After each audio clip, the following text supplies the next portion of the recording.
And hello, everyone. We have a fantastic authors roundtable for you here. I am joined by Robb Grindstaff. Robb, say hello to everybody. Good morning or afternoon, depending on where you're at. Thank you, Robb. And I have EC Stilson. EC, say hello to everyone. Hello. All right. These are two of the best in the business. These are professional authors, everybody. I am a writer myself. I am also professional, but I have never gotten something published quite like that. We'll start with Robb. Robb, in addition to being a career journalist and editor and newspaper publisher and media executive, Robb has written fiction most of his life. The newspaper biz has taken him and his family from Phoenix, Arizona to small towns in North Carolina and Texas, and from 7 years in Washington, D.C. to 5 years in Asia. So he is well-traveled, and that definitely comes out in his work. Born and raised in a small-town kid, he is as comfortable in Tokyo or Tuna, Texas. He now lives at a lake in Missouri where he writes and edits full-time.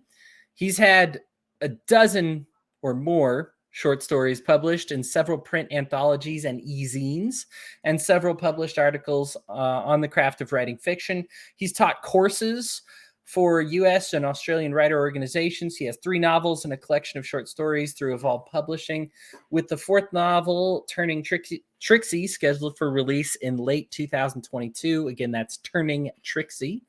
Robb also edits fiction, nonfiction books for authors from around the world. And then we have Elisa. She goes by her pen name, E.C. Stilson. And she has authored over 10 novels, novellas, and children's picture books. 2 of her memoirs, The Golden Sky and Homeless in Hawaii, have become #1 bestsellers on Amazon for women's memoirs. Since 2011, through fundraisers, book donations, and radio interviews, E.C. Stilson has helped raise thousands of dollars for organizations such as Angel Watch, Porniff Medical Center, the Pregnancy Resource Center, the American Diabetes Association, and Primary Children's Hospital. While she's not working as a copy editor, she's parenting, fiddling, writing, or speaking at events for infant loss support groups or cancer awareness organizations. Both of you, thank you so much for joining me here today. I got a lot of questions for both of you.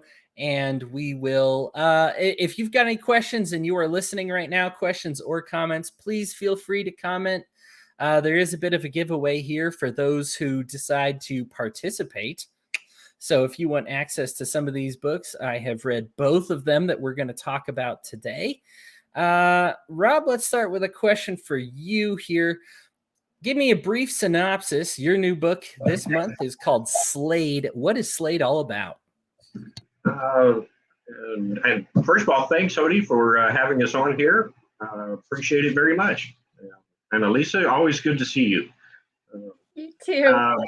The short version of Slade is that, find my notes here so I remember what that book is about that I wrote. But Slade is Slade Bennington, and 30 years before the book starts, he was in a severe auto accident. Disabled, disfigured, winds up writing a book about overcoming trauma that becomes a bestseller, that becomes a box office smash movie, and he marries the lead actress from the movie. From there, he writes a self-help book, and with his wife's connections to Hollywood, he becomes the spiritual counselor to the stars, the shaman to the stars, and which kind of spawns a cult, a celebrity cult that he wants nothing to do with. He just wants to, stay home and raise his kids. And that's, pretty much it. Of course, there's always, when you have somebody in that situation, there's always somebody that doesn't like you and might want to take revenge. Delicious intrigue there. Elisa, let's give the same question to you. What is 2 More Years about? Just a brief synopsis. It's basically just about my journey with cancer, some of the miracles along the way that have kept me strong. So I'm still battling cancer. And like you said before this started, spoiler alert, I'm still alive. But initially diagnosed in 2020, the doctors gave me 2 more years to live. And Robb actually is the amazing editor for my book, and he helped come up with the title. And yep, that's what my book's about. Awesome. Well, congratulations. We're glad to have you here. All right, so I want to go back and forth with you both here on your novels. I want to kind of rotate, author information and what your book is about here. So Rob, what is your usual creative process? What's a day like in the head of Robb Grindstaff? Oh, you really don't want to go there. That's scary in there. Whoops. Yeah, no, it's, I think every writer has their own individual process, but there's always some similarities as well. With me, what usually happens is a fictional character shows up in my head and won't shut up until I sit down and start writing their story. And I don't even know what the story is about until they tell. And then sometimes it works as a story, sometimes it doesn't, but that's kind of how the process starts. Now, how it usually early morning or later in the evening is when I spend time writing.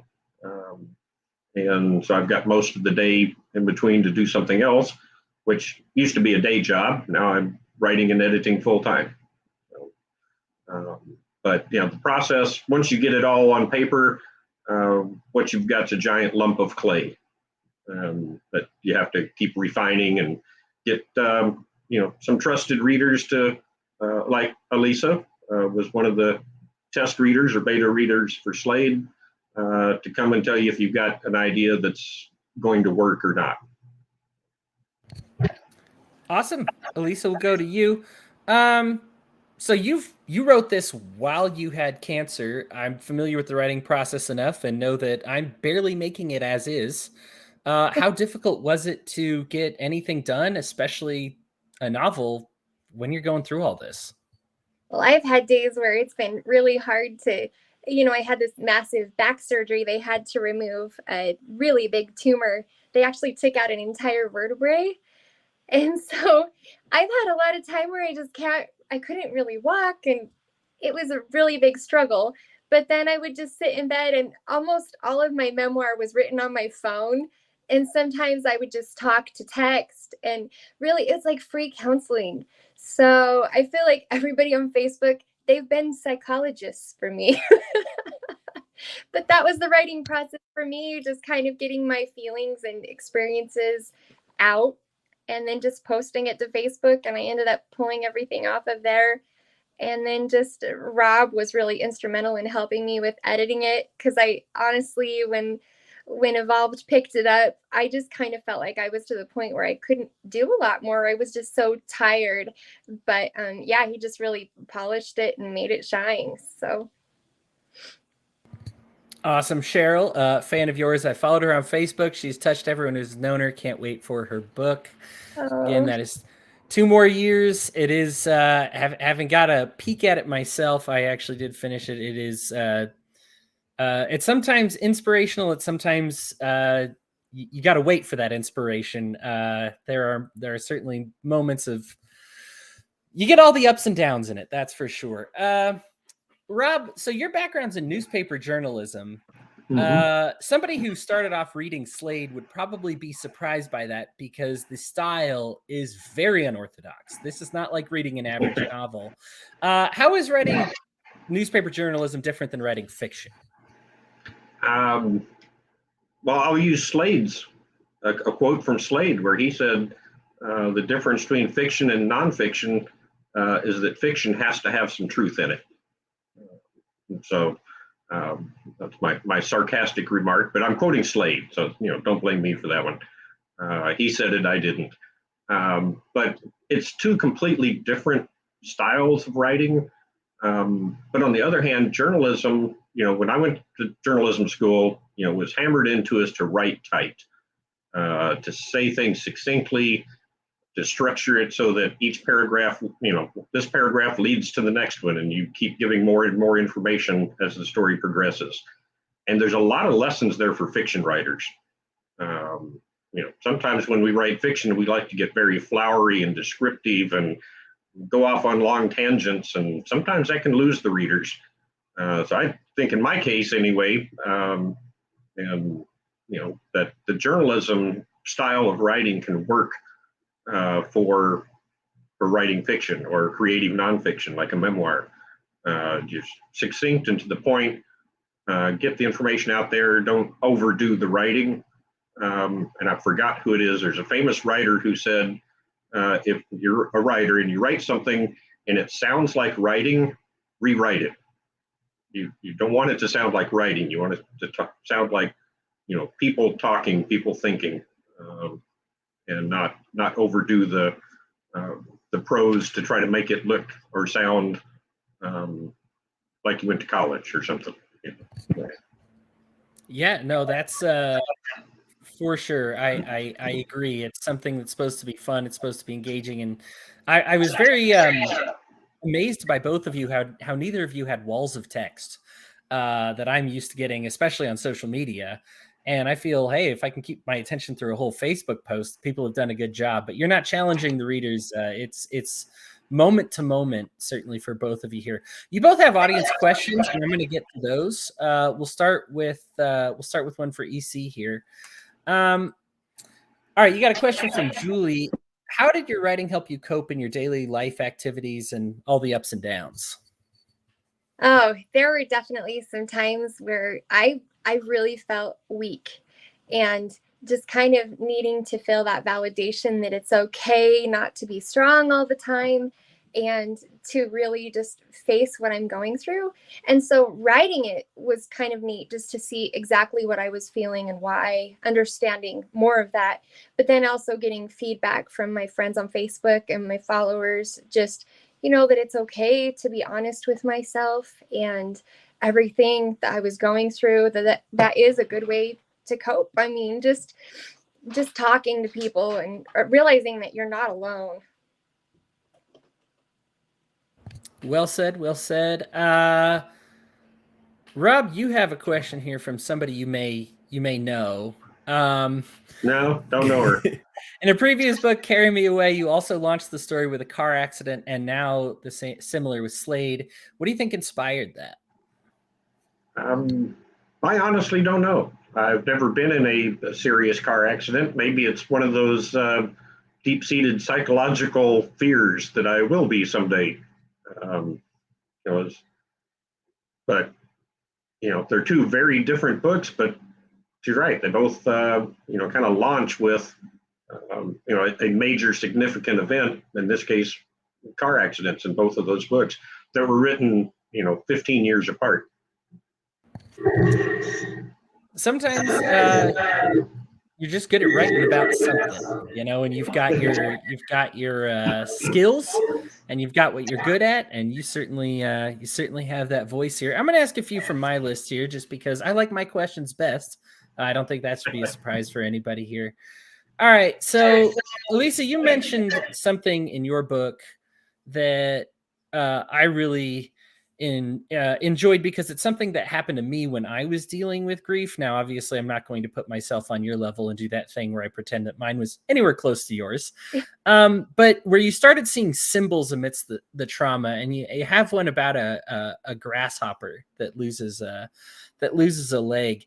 Do you find that have you always been prone to seeing symbols? Is that something that heightened for you also? Did you start seeing the world a lot differently since this whole journey started? I mean, obviously you see it differently in some ways, but especially when you start looking at the world and noticing the smaller things like, insects and whatnot. Did that start making you, I don't know, did you start becoming hyper aware of things? Yeah, that definitely heightened for me. It just seems like those little signs, they kind of help you along your journey. I know that I really started noticing things like that, just realizing the total beauty in life actually when my son died. And I think one of the biggest things that I've ever seen that just absolutely amazed me. So we had lived in Utah, and I had this statue that looked just like my little boy who had passed away, and the statue actually broke. And I was just devastated because somehow it felt like if I had this statue, my little boy was still with me, but here it broke. We moved to Idaho. It couldn't move with us, And anyways, I had prayed for a sign that God would show me that we were supposed to be in Idaho. We were meant to be here. And we bought this house. I was walking up the road and I looked to my left and there was actually a statue, the same kind of statue, you guys. I mean, it's actually the same statue that I'd had, and it was sitting in one of our neighbors' yards. And I just couldn't believe that. It was kind of miraculous for me. It's the only other statue like that I've seen. And I don't know. Yeah, they kind of get you through. It's like this connection, this breadcrumb from God that he's watching out for us, and there is meaning, there is a reason.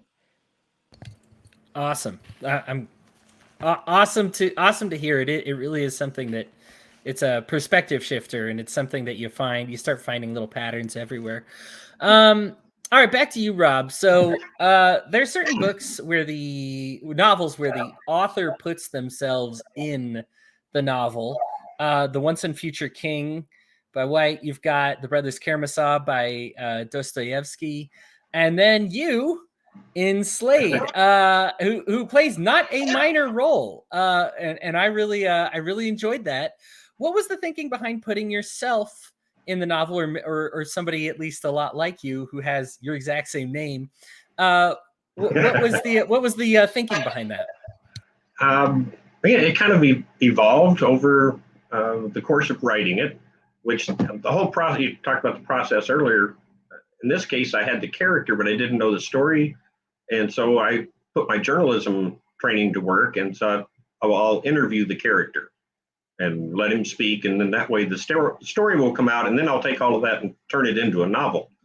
But as it kept going, that's when I kind of started looking at all this of interviewing the characters and thinking this might actually work as a novel. It'll be very different than reading your standard novel.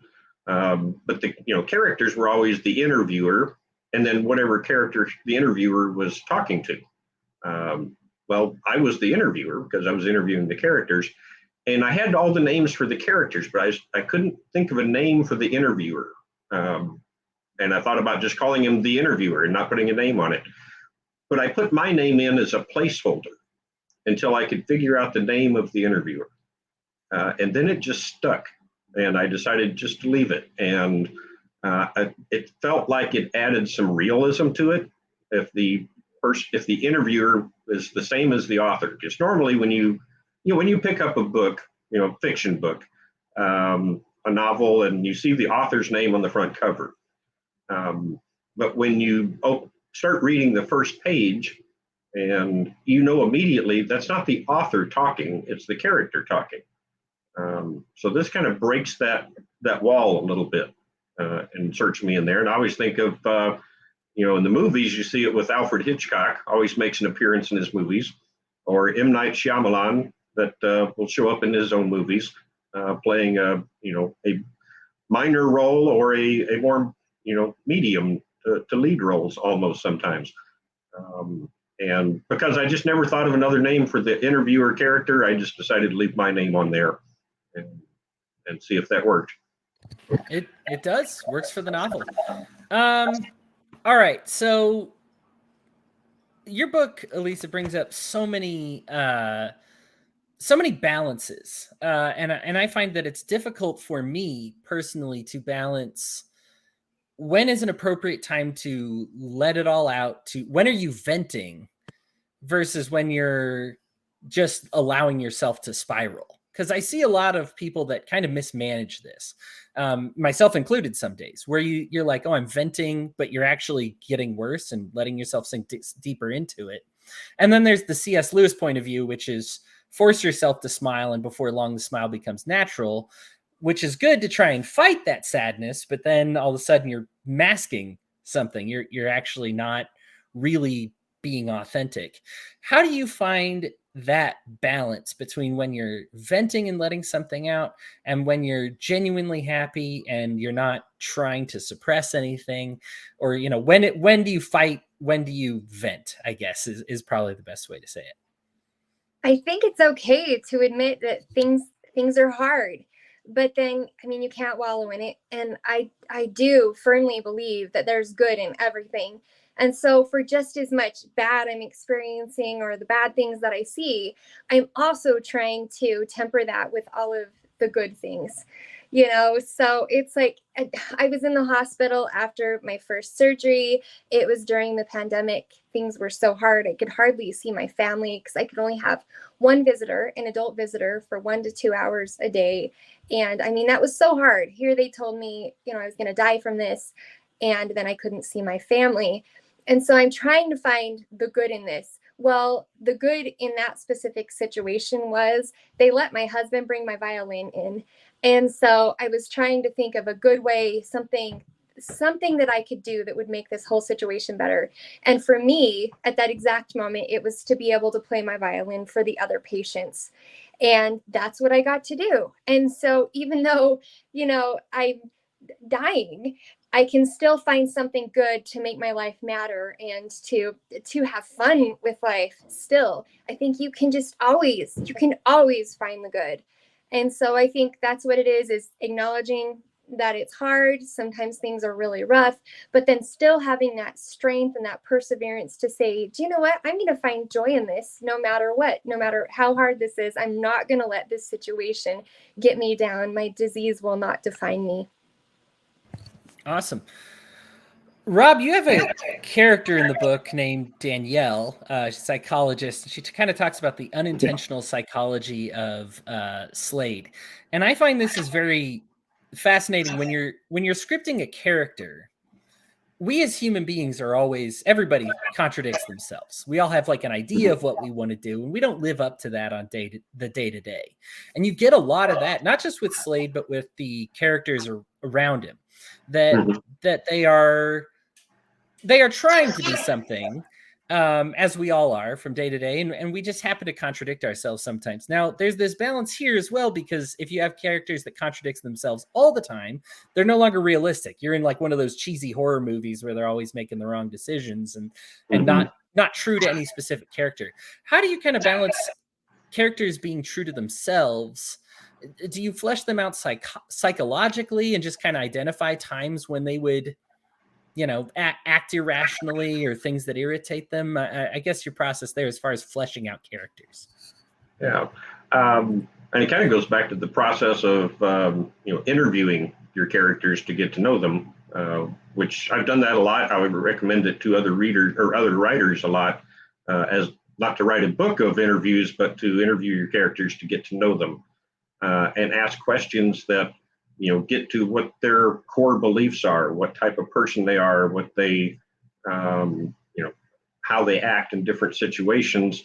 And then you can find those spots where somebody acts slightly out of character, or disagrees with whatever their moral code or their psychological makeup is, but it's still within the normal range for what a person does. Because as you said, we don't always act exactly the same every day. We don't always live up to our own principles and beliefs. And sometimes you lose your temper or act irrationally when normally you try to be a very rational person. So it's got to be within the character's ability and not seem so out of character that the reader goes, well, why would this character do that? They wouldn't. So it's a balance. But yeah, as you say, they can't swing back and forth constantly and act in ways that just don't connect and make sense from one scene to the next. But if they always act one way and then, something happens that causes them to act out of their own normal character in a believable way. I think that makes for more believable characters because nobody acts exactly the same all the time. It is. You end up making kind of a Borgs of people if they're too consistent. That there's just no, they become inhuman and they're not very readable. It's one of those things that I feel is for me. I'm a writer and not an author for this very reason. I get to have a brief snippet of time, as opposed to these long moments. It's just so much to flesh out. It would take so much more time, and that's why it's so impressive that you do what you do. let's go back to Elisa here. So you share a lot of moments of now, most of the callousness is unintentional, right? But moments from your family where there's just, as a reader, of course, I side with you because I'm walking your shoes. I can't believe they would say something like that, and of course they don't mean much by it. Or there's these moments at the same time of this unintentional sainthood, something very simple. They didn't do it to try and become a saint. There are these tender moments that are really they're very personal, very sensitive. How is it that you balance that, or I guess it's not even balance. How is it that you write about these kind of intensity, knowing that you're kind of opening a wound for the whole world to see and share in and kind of judge along, these family members and friends and close acquaintances of yours, and of course you want people along for the journey, but the way this is so unscripted almost, that you write the moments that most people would keep private. How is it that you do that, and what are kind of the challenges when you say this probably should or this probably should not be included? Yeah, some of it can be really hard. Writing memoir is not easy. I really found that with my first book, The Golden Sky. And I think the thing that was so tough about that was it was actually my journal. So I wasn't just putting things on Facebook that I knew people would read. It was actually just writing in my journal about my son and everything that happened with his death. And sometimes people could be really, really cruel. I had people tell me that if I would have had more faith, my son would have been healed. I mean, just different things like this. But I've been very honest and amazed with how kind people have been, that even with that vulnerability, I think that they find a commonality in that this is what they felt, or things that they've experienced from family members or friends or acquaintances. But my brother calls them ticking time bombs, because sometimes I've written about people in my books and they haven't read the books, and then years later they will actually pick up the book and then send me a message and say, hey, I can't believe that you wrote this. And I won't even use their name, but they know, they remember the situation and what happened. But then it's been really kind of beautiful to see how we've kind of moved past things, or people have said they were so sorry that certain things happened. They've grown from the situation or grown up from years past. But I do kind of dread sometimes, people either know that they've been really amazing in my life and I've written these beautiful things about them, or if we've kind of had a hard situation, then they've read that too. And so it has been hard. I think the term ticking time bomb is really apt. Yeah, I'm glad it's your life to manage. That's well, and I appreciate you sharing it. Like it's some I think I get the most out of these moments because people need to see them, and they're real, right? Like these aren't characters that are invented because they're fun. This is things that you do, and I think at various times you see myself, and I try to put myself in your shoes as as a reader, but then I see somebody else's point of view, and I'm like, oh man, they didn't mean it. They didn't mean that. Like, can they get a do-over on this one? And along that same theme, Rob, I'm going to go back to you here. How you are? Slade is a very fun book to read. It's very entertaining, and that's it's gripping beginning to end. For me, it was a day, a reading session, and you're entertained by it. How much does storytelling interfere with the fun? How much are you writing for other people's entertainment, and how much are you writing for your own entertainment? Is there a balance there? Is there a, hey, I'm going to take today and do audience entertainment? Is there I'm going to take today and do my entertainment, or make them true to the characters? How does that work? Well, starting with just storytelling, I was talking to somebody yesterday about the storytelling idea in general, and I firmly believe that how everybody has a story to tell, right? And everybody has a creative imagination, and everybody thinks about I should write this down, or somebody should write this down for me if they don't like writing. But I think storytelling is ingrained in the human psyche. It's evolutionary biology or creation or something. Everybody likes stories, and everybody from the earliest time. People have told stories one way or another.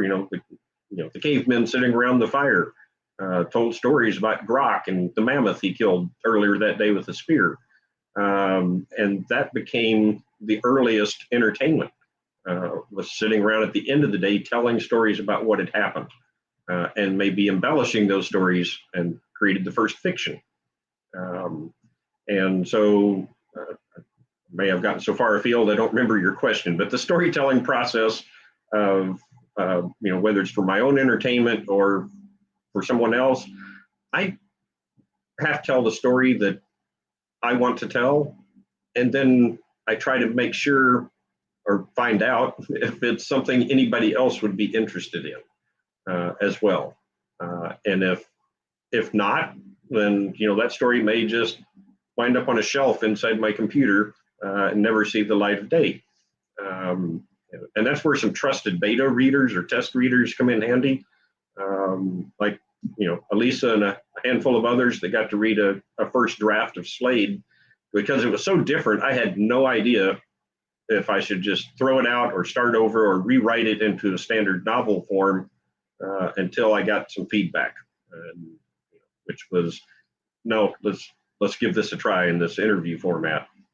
Other stories I've written, and sometimes I can finish it and go, well, I liked writing that, but yeah, I'm not releasing that into the wild.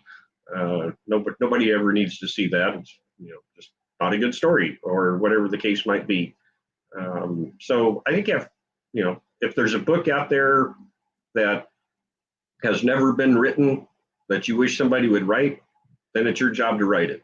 And that's kind of how I look at it. We'll see if readers respond to it, but I have to write what I have to write, and then I try to make sure it's going to be of interest to somebody besides just me. Otherwise, I'm telling a story in a cave and there's nobody else in the cave. Right, writing with no audience, just doing it for yourself, which has its moments. But obviously, if you're going to publish as you have and have it be successful, then probably want to keep in mind that there's somebody on the other end you're speaking to. All right, I asked my questions. All right, audience, I know you love your questions the most, so I'll get to yours. I appreciate you indulging me there. This one's from Julie for you, Elisa. Have you ever thought about writing another person's story, since you've been writing memoirs with maybe something that's familiar to you, with a life of sickness that is incurable, or maybe something completely the opposite, depending on why you would write another story. So take that one for us.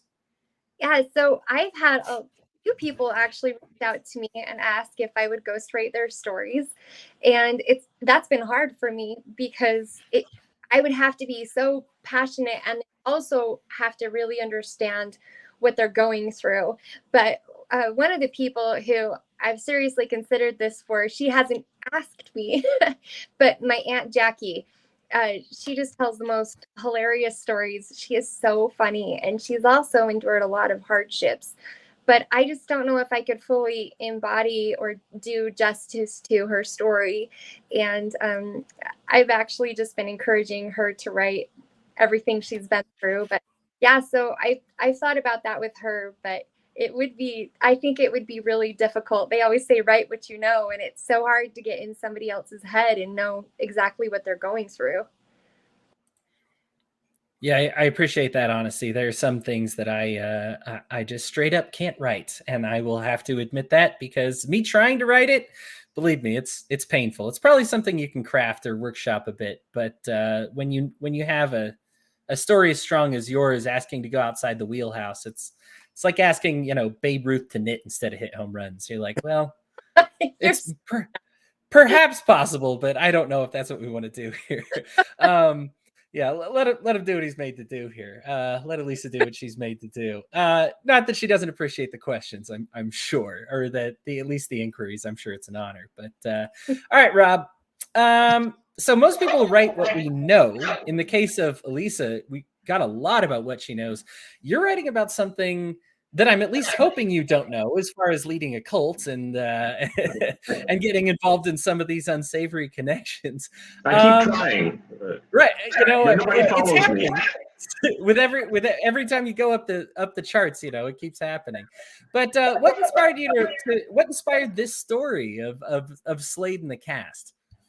In this particular case, and it seems like every story maybe comes across a different way to start with, but this one was a little different for me.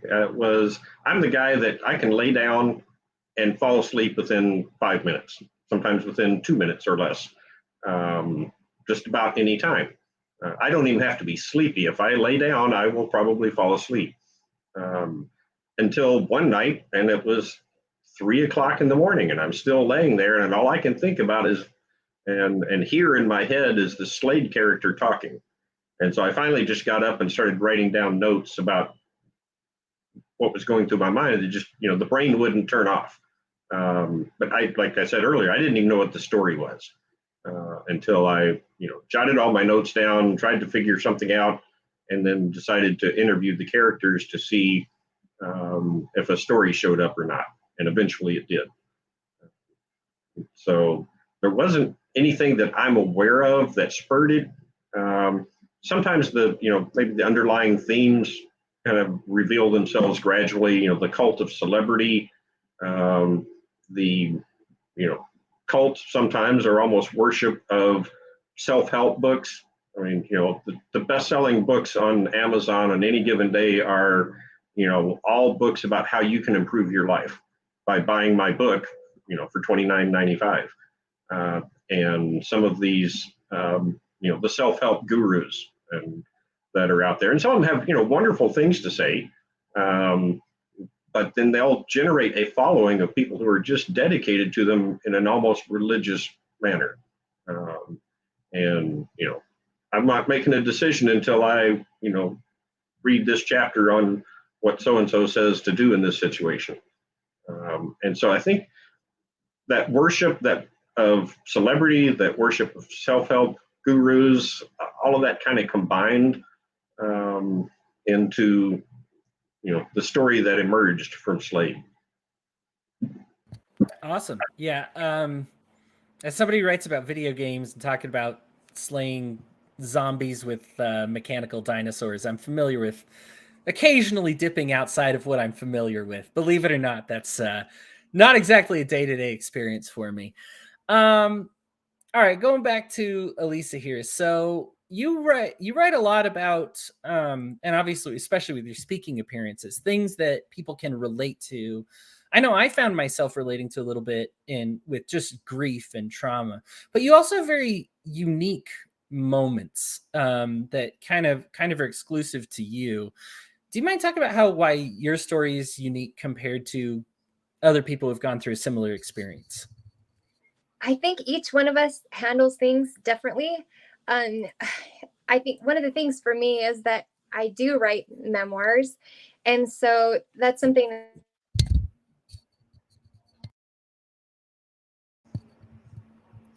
I think that I am still here. I think we may have lost Elisa for a moment. Rob, are you still here? I'll unmute. As far as I know, I'm still here. Okay. Oh, Elisa is back. Elisa, go ahead. We got we heard barely just the first part. is how I disappear. Yeah. Randomly. Believe me, I'm not going to dog you about internet issues today, by the way. So everybody who's listening to this right now, this is our second attempt at this because my internet kicked the bucket. So I appreciate you being patient. Go ahead though. What makes your story unique? Oh, I think it's just my perpetual positivity. I just try to be positive and find the good. And then it's also worked out that I do write memoirs. And so I think I've been able to capture exactly what I'm feeling so that hopefully other people can see exactly what I'm going through, but then also find the good in situations if they're going through hard times. But Hodey, I wanted to say something about Robb's book. So Slade is amazing. And I thought it was really interesting, all this stuff that's going on with Johnny Depp and Amber Heard. and how we are just fascinated with celebrities. But I think that was one of the cool things about Robb's book is it was just so believable. You read it and then you end up just really kind of idolizing the Slade character, which I thought was really fun. But as I've been watching some of the Johnny Depp case, which I should not be watching, but hey, it takes my mind off of cancer. you know, but I just think it's kind of fun because it's a really good book, and especially for our society right now that is kind of enamored with these stars, and then just seeing how Robb was able to kind of capture that in a book and create this character, this fictitious character who you can kind of see, well, gosh, this is why society is kind of, you know, following these people's lives and why we do that. Maybe we're just all trying to escape from our trials. I I totally agree. I think one of the fascinating things about it, and I think the Johnny Depp Amber Heard kind of defamation trial is a really great example, because at the moment it might sound okay. Like the Johnny Depp Amber Heard relationship in the moment may have made sense. When we have the opportunity to remove ourselves, as Robb has as an interviewer, right, from the situation and say, hey, read this on the trial, or, you know, read this on the stand, it sounds absurd, right? It sounds like nobody would ever go for this, right? But that's not, you know, and I think that it's interesting to put yourself there, to kind of try to transport yourself to saying, what was going on that would make someone stick around when somebody is getting high or pooping in your bed or shattering things or saying that they'll burn you alive? Like, these are things that actually happen in the trial, and you just say, how did you stay in this relationship? And Robb's book kind of has an interesting take on how that might come to be, or what certain characteristics might make someone do something that is kind of out there. Yeah, absolutely. Did you guys see the interview with the guy who worked the front desk? And then he actually starts vaping and then drives off. And I thought, you know what? That's the guy I want to be. Like, I mean, I want to be the girl. I want to be the girl version of that guy. I'm not vaping. Okay. But you guys know what I'm saying. Yeah. Yeah, that was my favorite witness. Right? You know, testifying in court, you know, remotely from his phone in his car, hitting the vape pen, and then just leaving. Yeah, no. He's like, this is not going to knock me off of my day. I still got to get groceries. So tell you what, Judge, I can pen you in for about 5 minutes, but that's all I'm going to do. Robb, do you have any response to that? And do you have any comments about Elisa's book? Well, you know, the celebrity thing, I hadn't even made the Johnny Depp, Amanda Heard connection, but you're right. And it's like, you know, there are just horrible things in the news going on all over the world, and everybody is tuned into this trial between two celebrities who, you know, treated each other badly, and, you know, who did it first and who did it worst. And I think there is some escapism to that. I mean, you can only read about, you know, the real awful things going on in the world for so much of your day, and you need an escape. And I think that's part of it. And then we wind up putting them on a pedestal, but then we sure like knocking them down off those pedestals too. You know, if they're up there for too long, we'd love to see the high and mighty fall. And so that's, I think, a part of it. On Elisa's book, I'd say, you know, she had written all of these pieces as, you know, blogs, social media posts, newspaper columns, where she's, you know, worked for a newspaper and as a columnist for a newspaper, which makes it, you know, near and dear to my heart, that from the newspaper business. And when she got a contract with Evolve Publishing to publish her memoir, which I'm with Evolve Publishing also, as my books are published through Evolve, and I'm also an editor with them. You know, so I called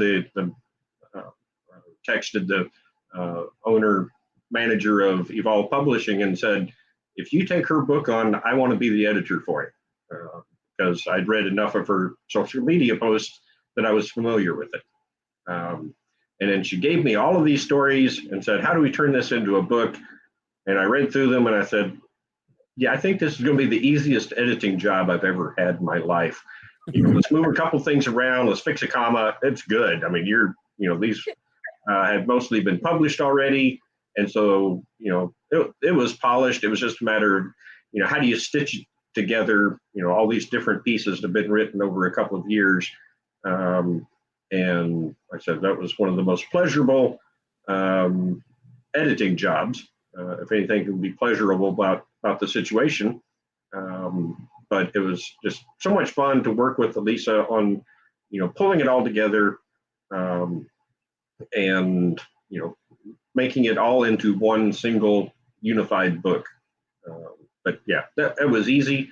It was inspiring to read and heartbreaking and all of the things you would expect from the topics she covers.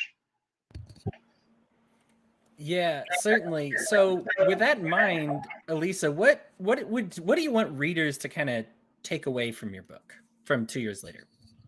I think really just that they're not alone, that all of us have hard times and we just have to strive to find the good and just kind of make it through the best that we can. And I've had a lot of people say, even my close friends, that they don't want to call me with the problems that they're facing because they feel like what I'm facing is so much worse. But I mean, my gosh, if somebody's having a hard time, they're having a hard time. I mean, you think about depression, for example. I mean, yes, they haven't had to say that they're terminally ill, but I mean, depression is a big deal. And so just to know that our feelings are valid and that everybody has hard times. I mean, despite how positive I can be, I mean, there are days that are really, really hard. So I hope that people will just understand that they can still get through no matter what they're facing. Like in my book, when I just randomly went skinny dipping, I think sometimes you just have to do things to pull yourself out of the moment just to make life good. We're only here for a certain amount of time, and my gosh, we better make the most of it. Yeah, it's interesting. One of the things that I took away with the title even being 2 more years is it's like what you do when you have 2 more years left. And for me, I probably have like 30 more years left. But does the knowledge that I have 30 more years left hamper me in the sense that I am not filling every day with anything until it's too late, whereas this you gain this forced perspective. I think some days you wake up feeling, seizing the day. Some days you don't. But after reading, 2 more years, it's like, oh, I really need to be seizing more of these days that I'm missing. That there's kind of these moments that you just say, I need to be making as many of these moments as I can, as opposed to just being forgotten, to my own fault because I just didn't cram any intensity into any given day. Rob, so you've got a good short story collection coming up here called the June Bug Gothic. Now, do you mind telling me a little bit about the title and do the short stories have a theme, or are they just all short stories from you? Yeah, our publisher, Evolve Publishing, decided they would like to collect some of my short stories that I've written over the last 10 years, I guess. The ones that are worth putting out there. Most of them have been published before in magazines or websites, maybe websites that nobody ever saw, those sorts of things. So there's a few that I always thought were, good enough to send out into the public, but never found a home for them. And a couple of new ones that wrote just for this. And so, pulled them all together into a collection. They're, as far as the genre or what style of writing, they're kind of all over the map. There's actually a genuine horror story in there, which may be the only one of those I've ever written. And there's others that are, kind of weird, but maybe not really horror stories. And then there's, sweet love stories and, everything from, there's the one where it's the couple meets at a speed dating and fall madly in love. And then there's, the story where they discover that, if you reattach the head, it really doesn't help solve the problem. So it's a real wide variety. But the running theme is, in general, because I'm from the South, I'm a small town Southern boy, the stories are mostly set in the South, or if they're not set in the South, they are characters who are from the South who have gone somewhere else. For the most part, there's a few exceptions to it. So I've always kind of considered myself a Southern writer. The title, Bug Gothic, Southern Gothic is a particular genre of Southern literature, kind of that Southern weird, which a lot of my stories probably fit into that. And Junebug, there's several stories reference June bugs, the insect, because they're set in the South. So there's June bugs everywhere. And then there's a character in one story. The story is titled June Bug, and that's the character's nickname. So it just kind of came up, all right, we'll call it June Bug Gothic. So I said they're written over several years. They're different styles, different genres, but they do have that, one underlying or undercurrent that they're all tied to the South in one way or another. Awesome. Very appropriately titled. All right. So if you are listening to this, you have a chance here to ask a question of these authors here. They are published. They are bestsellers. They are doing well. They are headliners. If you have any questions for them, this is your chance. So I'm gonna give a couple more questions here before we wind it down. But if you had anything we didn't get to, listeners, please go ahead and let me know. All right, going back to you, Elisa. So let's talk about the future, which we all hope you have. Is your cancer in remission? What are your plans for as you've battled melanoma, like what's the perspective future look like so far? Are you making plans for the future? Are you letting the future come to you day by day? This question's gonna usually what's your plans in the future is a little less intense a question. For you, this is deeply intense. So what are you looking at doing in upcoming? What's on the horizon for you? So I'm still battling cancer. It's just taking it a day at a time. The cancer in my back is getting a little bit worse. I just got news that the cancer that's in my thoracic spine, which is the upper portion, that's actually getting a little bit better, which is amazing. But right now, the doctor has just said, this is what I'll die from unless they find a miraculous cure. And if not, I'm just trying to make the best of the moments that I have. And so they've said that I could have up to 10 years. I mean, we just don't know. But I mean, the fact is nobody really knows how long they have anyways. I think so often about that man. I went to church and there was a guy behind me who, everybody was praying for me, and he came up and was so kind to me. And then he actually died in a freak accident that week. And it was just such a moment for me to just kind of come back to say, oh my gosh, none of us know how long we have. And I've told so many people. And, one of my cousins, I was talking with him about this, and he actually booked a trip to Italy. And he's young, he's in his 30s, but he's decided that he really wants to go to Italy, and he put things off. I put so much of my own life off, just thinking, oh, I'd wait to do this or this until my kids were grown up. And now that I'm finally to the point where my kids are starting to get a little bit older, my oldest is 20 and my youngest is 12. And we just don't know how long I have. So all of this putting things for later, waiting until tomorrow, it's like, no, I need to do things now. And I think that's something that all of us should really live by. So my plan for the future, I don't know. I might go skinny dipping again. If I can finally, walk better, I might go skydiving, because when you land, you have to be able to use your legs. But those are my plans. Those are honestly, we're just happy to have you for the day. I'm sorry about the news that you got. I got this question all in here, and I was like, I was half expecting a positive answer, but I mean, after reading the book, I kind of knew. You hope anyway, you hope against hope a little bit. Yeah. Yeah, Rob, what are things looking like on the horizon for you? What do you got going on? Oh, got Queen Slade coming out last week and Junebug coming out next week. The next book on the horizon is Turning Trixie, and that will be out this fall, later this year, maybe October, November timeframe.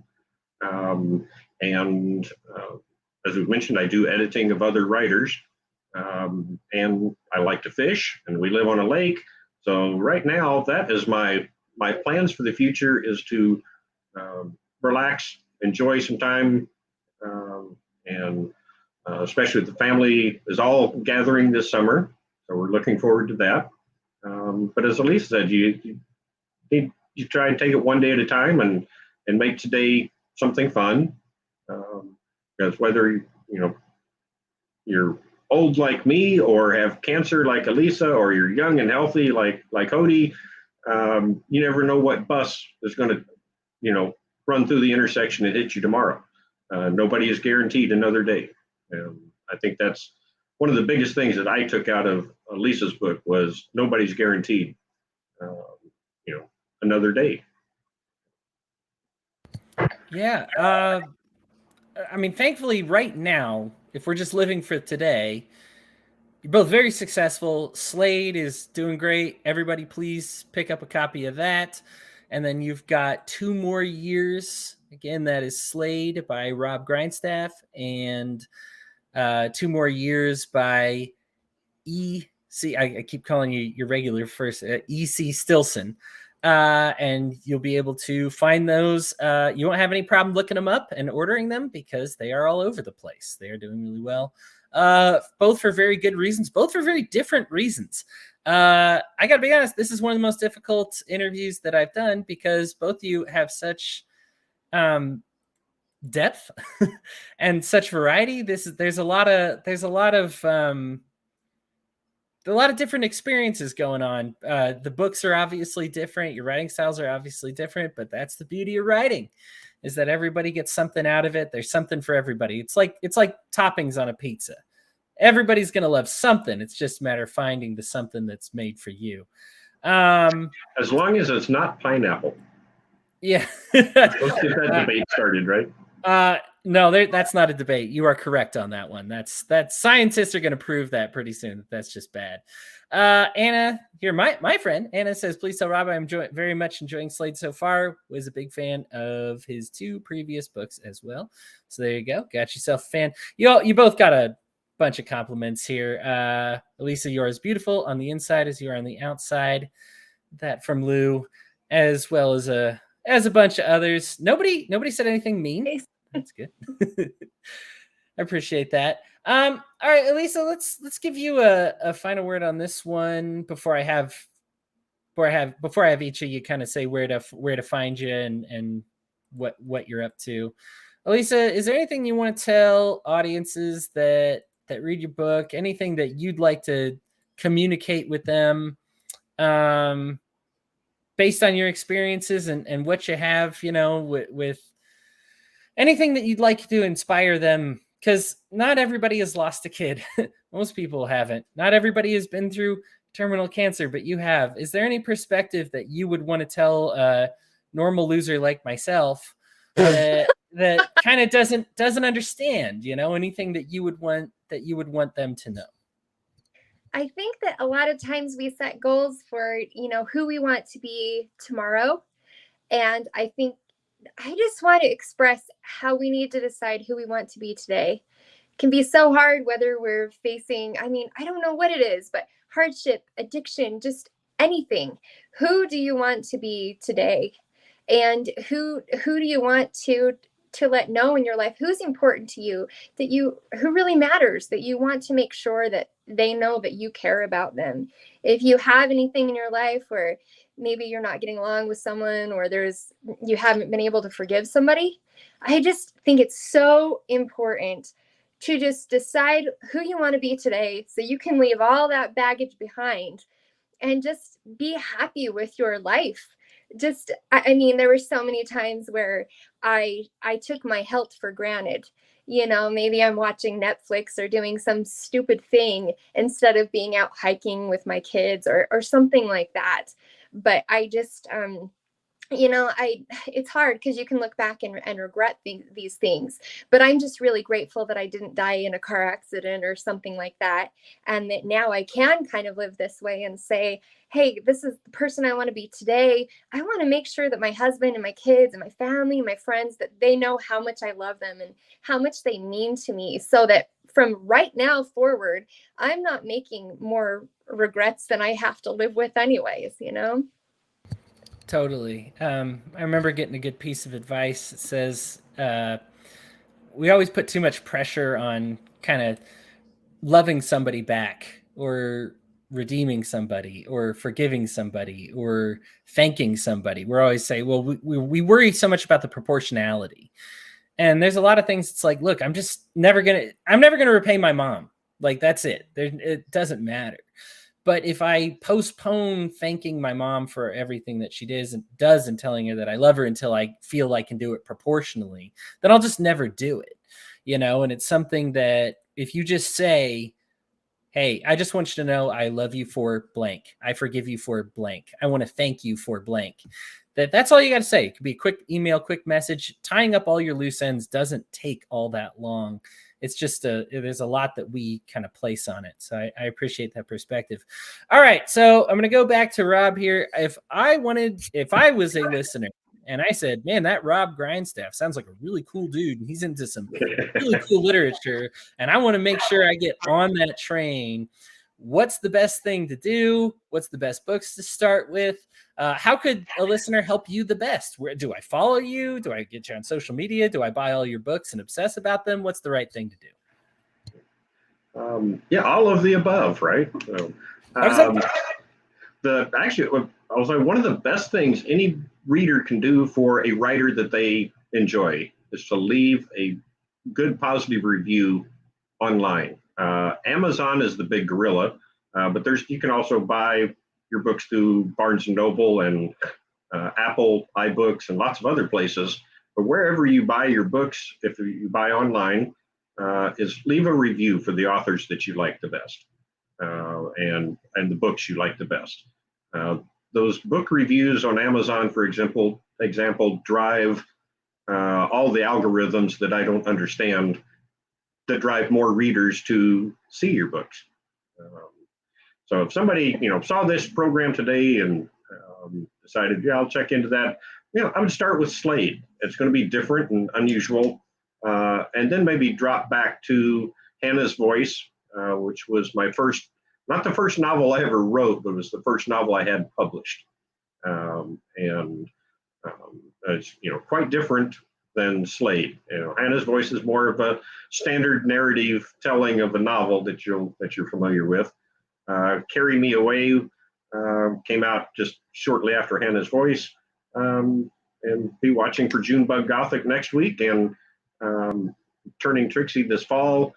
You can, as far as where to find the books, again, any of the online retailers.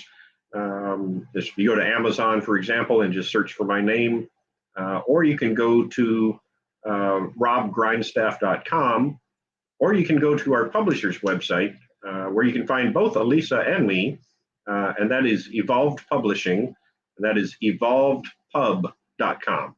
And they have lots of other books besides the two of us, but we don't care about any of those others. We only care about Elisa and me right now. So you were the two that showed up. You got the top billing for me. Yeah, no, I appreciate it. Robb, you clearly, I think with all of your literature, put a high value on readability and entertainment, and it's not a slog. A lot of times you pick up a book, and I love Atlas Shrugged, but there's times when I'm like, all right, I got to be ready. I got to, whereas Robb's got the kind of literature that gets you ready. So it's it's good stuff. Everybody, if you're listening to this, again, leave a good review if you've read his books. If you haven't, go pick up a copy of Slade. It is unlike anything you probably have read. I know it was like that for me, and I have read quite a bit. So go ahead and do that. Elisa, how do we follow you? How do we like you? I heard your stuff. I love it. And now what do I do with this new knowledge that I have found? This E.C. Stilson, who is just awesome. What do I do? So my blog is ecwrites.net, and or you can just find me on Facebook just under E.C. Stilson. Yeah, and I think, if you're looking for a more sobering experience to really make you realize to appreciate your life, I've written 2 More Years or The Golden Sky. And if somebody's looking for a read that's maybe a little bit more fun, this is a whole nother topic, but I was actually a homeless street musician in Hawaii when I was 17 years old. And so there's another book I've written is Homeless in Hawaii, and that one's a little bit more fun. But yeah, so that's where people can find me. Yeah, so being homeless is more fun than getting cancer. So everybody make a note there. That's good knowledge for me. No, I appreciate that. I really appreciate you bearing your soul in 2 More Years. It's obviously it is tough. Now, I'm going to tell you, this is something I've lived a very lucky, happy, privileged life. I have never known homelessness, and I have never known that kind of sickness, illness, loss. But there are certainly things that you will be able to relate to in this book. I know for me, you might not ever say, well, you might be like me, and you'd be like, this reader, I just feel bad. This writer, I don't know what to do. But you kind of learn about what to do through some of the others. So even if it's not for your own grief, and there were moments that certainly helped with grief, even though it wasn't of that scale, there are moments that I was able to relate to in it. But to just say, hey, if I do know somebody's going through that kind of grief, what are the kinds of things that help? What are the kind of things that don't help? What's the kind of mindset that they're going through? So really just and also, like Robb's, very readable. You both don't lay out walls of text. Yours, EC, yours is very conversational. It is peppered. You don't get too many lines that are more than 3 long. And so this is a gripping narrative. It will hold your interest. Subject matter is obviously could not be more critical and important. We see a lot of what we're going through today, and some people are hurting out there, and these types of books and people who are willing to talk about it, it's really important to get into. So I want to thank you both, Robb Grindstaff, E.C. Stilson. Thank you so much for showing up today and being on the show. And for really organizing this whole thing. Listeners, if you have any questions for them, you know where to find them. Hit them up, get their novels, leave some good reviews. And everybody, just have an excellent day. Thank you so much, and we will see you later. Thank All right. you. Thanks so much, Hodey.